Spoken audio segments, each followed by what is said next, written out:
Assalomu alaykum o'rtoqlar. O'tgan videolarimizda tekis yuzani qanaqa quyilishini va qancha amperajda ishlatish kerakligini elektrodda ko'rsatib o'tgan edik. Bu safar xudo xolasa ikkita yuza bir vaqt o'zida, ya'ni mana bunaqa burchaklarni qanaqa qo'yilishini ko'rsatmoqchimiz. Misol bizda hozir uchli elektrod va 125 напряжениеda apparatimizda turibdi. Boshlaymiz.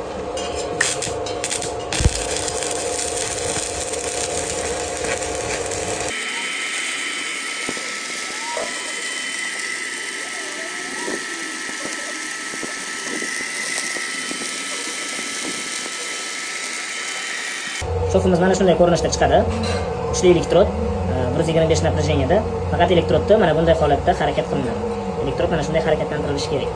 Bu narsa svarka qilayotgan vaqtda uncha yaxshi sezilmaydi, chunki bilinar-bilinmas harakat bo'ladi bu joyda. Ikkita yuzani bir xilda eritib borish uchun mana shunday holatda elektrodni yurg'izib boramiz.